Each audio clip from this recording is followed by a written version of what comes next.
외신에서 주목하는 국내 기업과 이슈에 대해서 살펴보는 시간이죠. 숨겨져 있는 이 투자 정보 드리는 히든 글로벌 시간. 오늘도 조호진 탁기훈 대표와 함께합니다.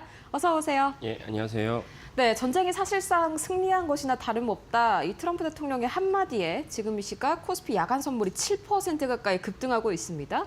이 8%가 상한가라는 점을 고려를 한다면 굉장히 좀 기대가 많이 되는 시장인데 오늘 첫 번째 인사이트는 어디에서 뽑아오셨을까요? 예, 그 2차 전지 업종이 여전히 안 좋지 않습니까? 근데 네. 안 좋은 거에 대한 확실한 어떤 시그널이 나왔는데 그 부분을 이제 블룸버그가 보도를 했습니다. SK 이노베이션, SK그룹 SK온이기는 하지만 SK온이 비상장사니까 그 SK온을 투자하거나 주목할 때 SK이노베이션을 볼 수밖에 없습니다. 네, 그러면 관련 이슈 한번 만나볼까요? 헤드라인부터 살펴보도록 하겠습니다. SK온 미국 조지아 공장 직원의 37%를 해고, 이 37%에 해당하는 그런 숫자면은 958명이라는 거의 1000명 가까이가 정리해고가 됐습니다. 역시나 이 2차 전지 업황이 안 좋아졌기 때문이 주요한 이유겠죠? 예, 그렇죠. 그러니까 아까도 말씀드렸다시피 이제 SK 이노베이션의 2차 전지 사업부가 SK온이라고 따로 있습니다. 근데 SK온의 미국 법인에서 그 운영하는 미국 조지아 공장에서 거의 1000명 가까운 이제 근로자를 해고하기로 했다라고 이제 블룸버그가 보도를 했습니다. 그래서 전체 인원이 한 2,600명인데 1000명이니까 37%에 해당하는 대규모 숫자입니다.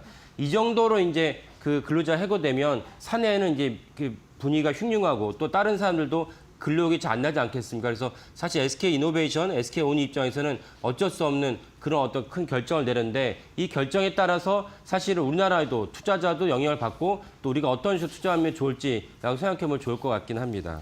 네, 이렇게까지 좀 전기차 업황이 안 좋아지게 된 배경, 역시나 이 트럼프 대통령의 이 전기차 보조금 폐지 여파가 좀 강하게 작용을 한 것 같습니다. 예, 그렇죠. 그 바이든 정부랑 트럼프 정부랑 가장 큰 어떤 비즈니스 관점에서 가장 큰 차이가 2차 전지, 전기차에 대한 어떤 지원 정책입니다. 바이든 정부는 이제 전기차를 지원하고자 이제 IRA라는 보조금을 지급하는 법안을 만들었었고 이 법안을 갖다가 트럼프 대통령이 무력화시켰고 트럼프 대통령이 사실은 유세 시절부터 당선되기 전부터 유세 시절부터 내가 백악관에 다시 입성을 한다면 내연기관차에 대한 지원을 재개할 것이다라고 분명하게 말을 했어요. 그러면 그거를 받아들이는 순간 또 심지어 트럼프 대통령이 그 대선에서 결정 나는 순간 2차 전지는 사실은 나락으로 갈 수밖에 없다는 것을 받아들여야 되는데 그 현실을 받아들이지 않는 거죠. 그 투자자들 말씀드린 겁니다. 그거를 갖다가 SK온이나 LG엔솔이나 경영진은 다른 방식으로 대응을 해야 되지만 우리는 투자자로서 그런 어떤 트럼프 대통령이 대선을 통해서 백악관 입성했다는 걸 확실시되면 그때는 사실은 이제 그 점진적으로 물량을 축소하거나 손을 완전히 뺐어야 되는데 그러지 못한 분이 좀 많이 계신 것 같습니다. 그래서 이제라도 SK온이 대량으로 1000명 가까운 37%에 해당하는 근로자를 해고할 수밖에 없는 그런 경영 실적으로 안 좋다는 것을 받아들이시고 다른 식으로 모색하는 것이 좋겠습니다.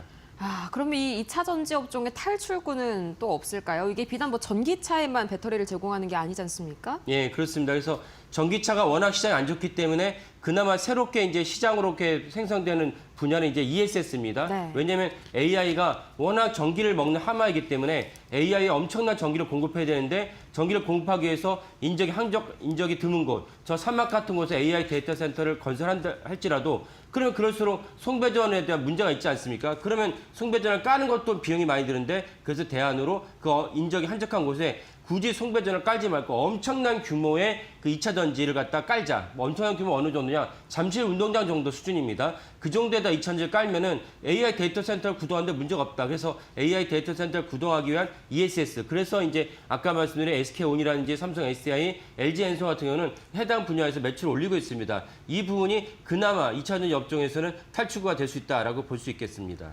네, 그럼 말씀 주신 ESS를 믿고 조금 더 기다려봐라 이렇게 좀 투자자분들한테 2차 전지를 권해주실 수 있나요? 예, 그건 아니고요. 네. 그러니까 이거는 사실은 비즈니스 창의 그런 것이고 우리가 투자를 할 때는 되게 냉철하면서 냉정해야 됩니다. 설령 내 아들이, 내 사위가 LG엔솔이나 실제 제가 그런 경우 봤습니다. 그 SK온에 근무할지라도 근무하면서 월급을 받는 것은 아들이나 사위의 몫인 거고 그건 좋은 일이죠. 하지만 투자자로서 나는 철저하게 냉정하게 실리를 따져가지고 적어도 2차 전지 업종은 언제까지 안 좋을 것이냐?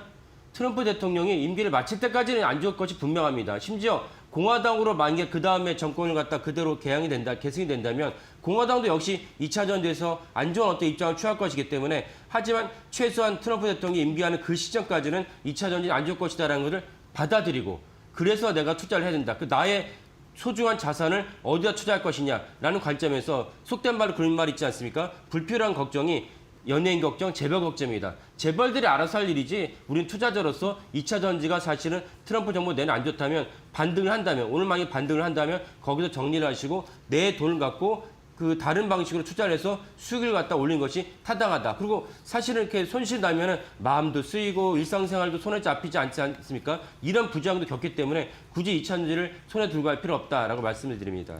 네, 그럼 2차 전지를 여기서 정리를 한다면 그에 따른 뭐 대안은 어떤 게 있을까요? 예. 그러면 사실 대안도 2차 전지를 정리한다 싶으면 대안을 다 하실 것입니다. 그래서 반도체 업종, SK하이닉스를 갖다가 권해드린 것이고 또 다르게 권해드릴 종목은 배당주. 배당주를 한다면 그 증권 종목들은 너무나 지금도 많은 분들 보시겠지만 증권 거래가 엄청난 숫자로 이제 거래가 되고 있지 않습니까? 코스피 2,500과 6,000원 단순으로 계산해도 이제 거의 2배 반 이상 올랐기 때문에 증권 종목에 대해서 엄청난 업황이 나오고 것이고 업황이 나오면서 거기서 배당주가 될 수 있는 것이 무엇이냐라고 선별하신 다음에 그다음에 이제 들어가시면 좋겠습니다. 그러면 이제 2차 전지에서 물린 손실된 금액을 갖다가 일정 이상 만회하는 동시에 나의 마음도 평안을 찾고 그리고 올해 내년에도 더 쭉쭉 뻗어나갈 수 있는 공산이 높기 때문에 이런 관점에서 살펴보시는 게 좋겠다라고 권해드립니다.